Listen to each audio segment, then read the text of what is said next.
Hello, everybody, and welcome back to another episode of Chris Bottger Album Club. Now, as usual, today we will be listening to two different albums, and at the end, I will reveal who submitted the albums to the list, as well as we'll also then talk about the albums and say what albums we like better. So, stay tuned for all of that. So, here at the beginning, I want to say with me, I have Ben. All apology. Matthew.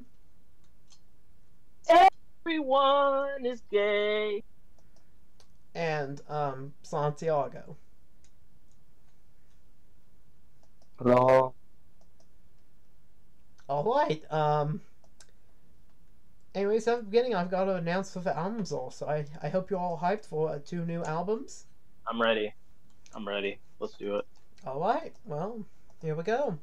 The two albums for this week are Songs in the Key of Life by Stevie Wonder and The Idiot by Iggy Pop.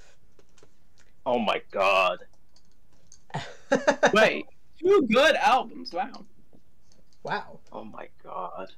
I mean, I think we all know what's winning though, but like, Whoa. albums. You don't know. Matthew, I mean, I'm familiar with both of these albums, so we're gonna we have initial reactions already pouring in. Ben, take it away. yeah, these are both good albums. That being said, like, I feel like there's at least one person in here who, like, with one of these albums is like a top 10 album, for him, and also that is just a really good. And both of these are good albums. One of these albums has like really, but it's very long. So yeah, I mean, this will be an enjoyable episode, I think, even if I suspect it's probably gonna be pretty predictable. All right, Matthew. I am well acquainted with Songs of the Keys of Life by Stevie Wonder, and I have not listened to the Iggy Pop album. That's all I'll say. All right, Santiago. Well, I haven't heard any of these albums yet, so yeah, like Stevie Wonder, I know Stevie Wonder, of course. Haven't heard any album of him yet, so yeah, I do look forward to listening to this album. And the other one, I just don't know, Iggy Pop, I never heard of it, honestly. So yeah, it's gonna be interesting to dig into these albums and see if I like it. All right. Well, as for me, I've heard Songs of a Key of Life before. I actually have this album on vinyl, although it's in kind of beat up shape. And I do like this album. I'll of course go in greater depth when we get to the later part of the video. As for The Idiot by Iggy Pop, I have never listened to this album, but I do know several Iggy Pop songs. I also know this has something to do with the book The Idiot, which I actually have read, although it's been a few years. So we're going to I'm going to see. I may be the only person here who's actually read the book, so I probably am the only person here who's read the book, especially the whole thing, unabridged. But anyways, yeah, certainly it's one I'm looking, I guess, more forward to discussing than Songs of the Key of Life, just because I'm more familiar with Songs of the Key of Life, and I think it's way more predictable what we'll have to say about Songs of the Key of Life. But yeah, I mean, overall, I think this is a pretty solid pairing. Two albums from right around the same time. Are these both from 1976? I think. I don't remember what exact year The Idiot is from. It came out in 1977. So they're basically like a year apart, but they're both from the kind of second half of the 70s. So, yeah, I mean, these are woefully contemporaneous albums, pretty much. So, yeah, it should be kind of interesting to sort of weigh them against each other here. Alright, so now we're going to go listen to the albums, and we'll be right back with our thoughts on them. Alright, now we've gone and listened to the albums and we are back to give our thoughts on them. The first album was, of course, Songs in the Key of Life by Stevie Wonder. And we're going to start with you, Ben. Ben, how did you feel about this album? Oh yeah, this is an excellent album, though maybe overly long in some places, but altogether, because of this kind of like good R&B sound, a lot of the like overly long parts are not like intolerable like some albums are. But I would say there's like a lot of excellent songs on here,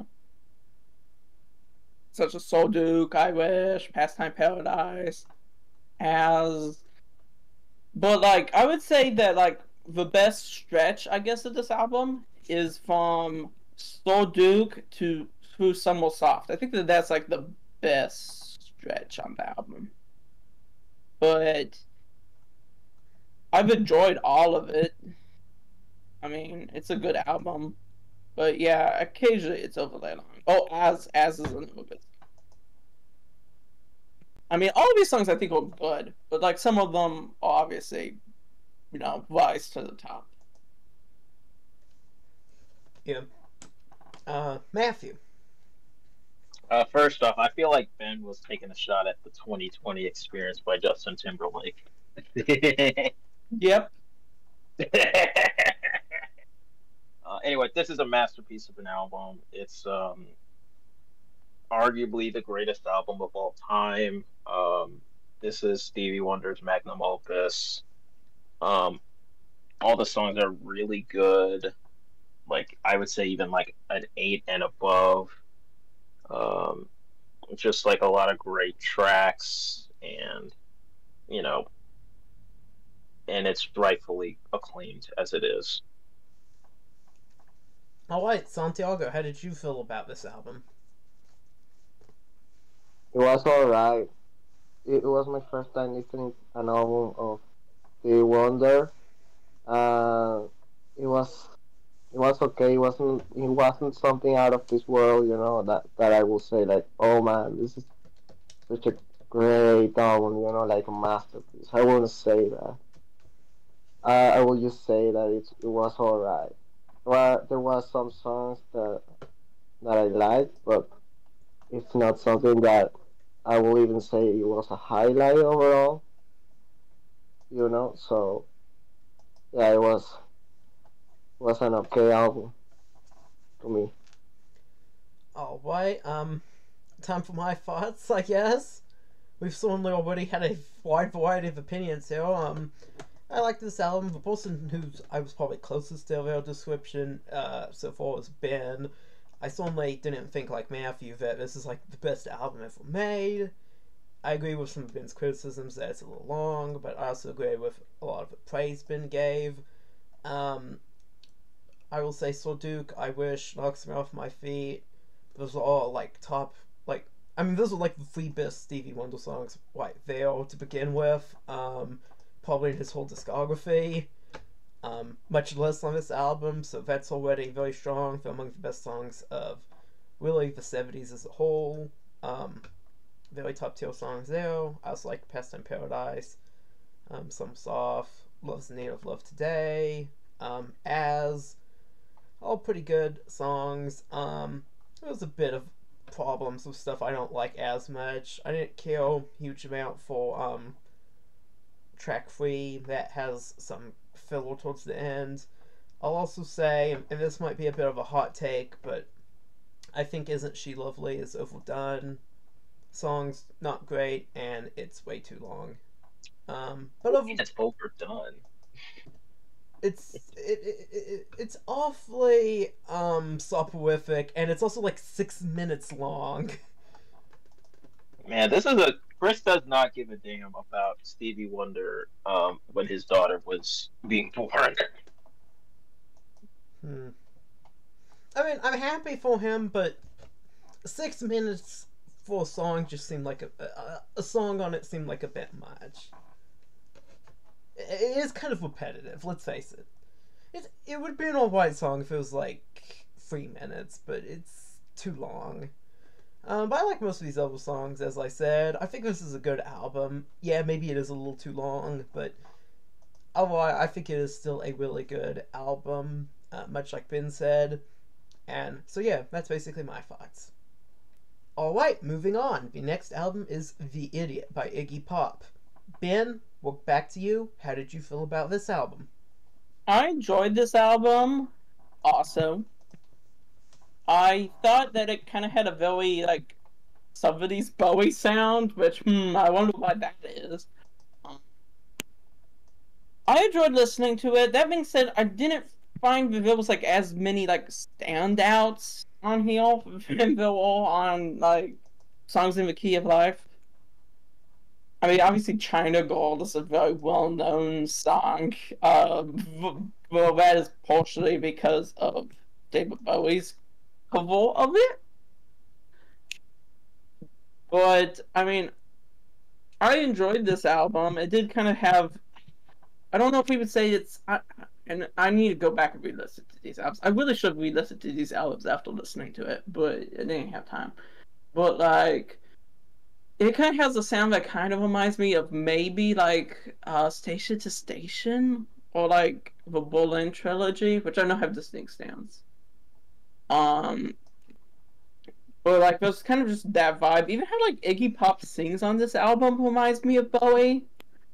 I mean, maybe I should make clear for people who don't actually know. David Bowie is the producer on this album. He's Which also is why... very clearly audible as a backing vocalist on several of these songs. Yeah, which one was it? Was it... I could hear him. I could hear him on a couple of them. I thought. Yeah, I mean, I enjoyed this album, but admittedly, like a lot of the themes on it and stuff don't connect to me in a like a deep way. But it was still an enjoyable experience for me. Like I do still like kind of this sound, which I don't really know how to describe. Alright, Matthew, you're up. I enjoyed this album. I wouldn't say this is one of my favorites. In fact, of all the albums, it's probably near the bottom 10. But it was a fine album. I thought like the songs were enjoyable and kind of wacky as it was. But yeah, that's my thoughts. It was alright. Alright, Santiago, how did you feel about this album? It was pretty cool. I did enjoy listening to it as well. I felt the same way, like it was alright. You know, I will kind of match it with the other one of the level of, let's say, enjoyment I had listening to it. I did really like, however, I did really like the vocals. Like it was honestly my first time listening to this artist. Uh, like Spotify used to recommend me always this artist, and I never listened to it until now. And I was surprised, especially by his voice, by the vocals, which I really like. It kind of remind me to David Bowie somehow. I don't know, but it was nice. It was great. It was cool. I don't have a song I can recall that I enjoy the most out of the album. Uh, I mean, they were solid, I would say, same as the other album. Uh, yeah. Alright. I'm up next, and here's what I think. Well, I really liked this album. I'd say my favorite song on it was probably Sister Midnight. That's the fourth track. I thought some of these other songs were good too. Thought Nightclubbing, Fun Time, were both pretty good. China Goal, I will say, I don't think I was really familiar with the Iggy Pop version, the sort of original here until we listened to this here for the album club. Now, I was, of course, familiar with the David Bowie one, and we've obviously talked about that here on the channel before. Shout out to our episode on the most overrated songs. We all, I think, me, Ben, and Matthew expressed kind of a feeling that China Girl, the David Bowie version, was kind of overrated. I thought this version was better, personally.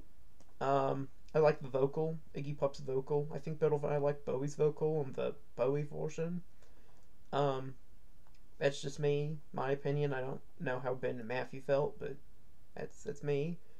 So I thought that was nice to kind of get a hero in a sort of more sort of authentic form. It felt like, I mean, it's not really more authentic, but it felt a bit more tangible in a way.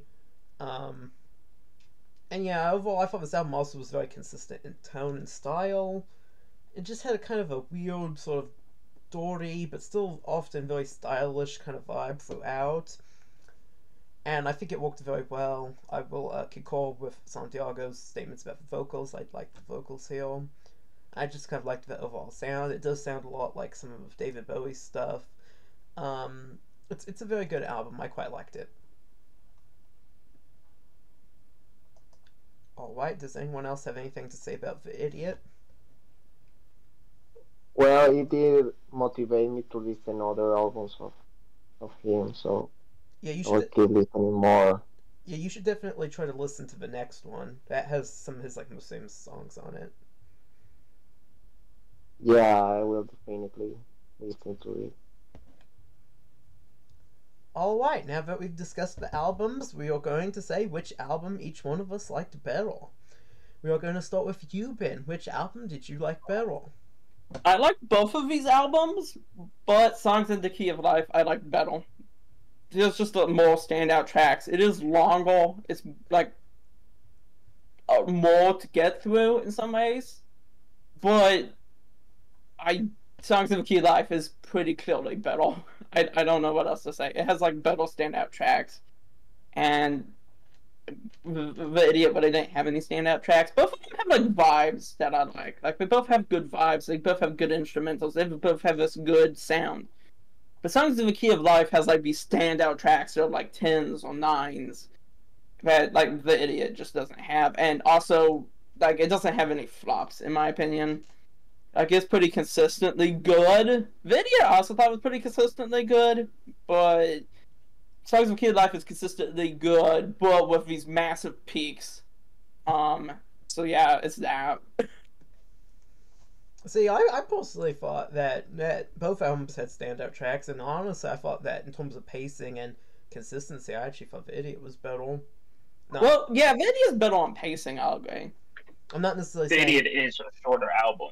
Yeah, You know, it's, I'm not necessarily saying which album I like better just yet, because it is your turn next, Matthew. Which album did you like better? because The Idiot has like 8 tracks, and Songs of the Key of Life has 17 tracks. And I think you'd be like pacing. It's, I think the shorter one would be better than the longer one.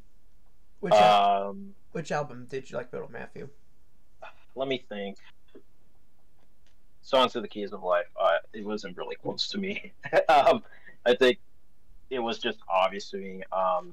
It's like Stevie Wonder's most important album. It's like how certain artists, if they didn't have a certain X amount, like a certain album, they wouldn't be the icons that they are. Like, Michael Jackson and Thriller. I would argue Abbey Road, or like with the Beatles, Led Zeppelin with Led Zeppelin 4. I guess Dark Side of the Moon with Pink Floyd, although I prefer Wish You Were Here. That, like a bunch of like who we know as the greatest music people of all time, they usually have a signature album that like basically puts them into like legendary status, and that is what Songs of the Keys of Life does for Stevie Wonder. Alright, Santiago, which album did you like better? This one is difficult, honestly, because like I feel the same way for both albums. Basically, yeah, I don't know. It's really hard to choose in between the two albums. The Stevie Wonder one was alright. The other one was as well alright. Like it's difficult to say which one is better for me. Uh, yeah, I feel that the Stevie Wonder album had more diversity. I would say like more variety in the sound, probably. Um, Meanwhile, the other one, the video had it's I don't know, it kind of feels stick to one style. Let's say. Uh, Really hard to choose, honestly. Like for example, I feel more after like this is the first time I listened I listened to still a Stevie Wonder album as well. This other artist, I forgot his name, Iggy something. I don't know. And the Idiot, it's the album that motivated me the most to keep digging it more into this artist more than more than Stevie Wonder. Like after listening to Stevie Wonder, I was not like, yeah, I will listen more of him, but I feel more like, okay, I will listen more of this one after listening to the Idiot. So that is very difficult to decide. Uh, Guys, I will remain neutral. All right. Um. Well, as for me, I like both these albums. Quite a lot. I thought both of these albums were really, really good albums, and I will say that, personally, I mean, yeah, Songs of the Key of Life, it has a lot of flack, but it also has I Wish, it has, Sir Duke, it has, Pastime Paradise, Knocks Me Off My Feet, so even if, it was trimmed down to like a single LP as opposed to like double plus EP or whatever that it ended up being, if it was trimmed down to just like single LP length and you picked out just the best stuff, I mean, that would look great. Yeah, the length it is, it does have some pacing issues, but I don't think that's enough to really negate what would be there if it was shorter, or what is there even now. So, yeah, I am going to be going with Songs of the Key of Life, but I will say, as for Idiot, I do think it is also one of the stronger albums we've done on here so far. So, that's just my personal opinion. Alright, who picked what? Alright. Yep. Thank you, Matthew. We're now going to be revealing who picked what. Does anyone want to take any guesses as to who picked what?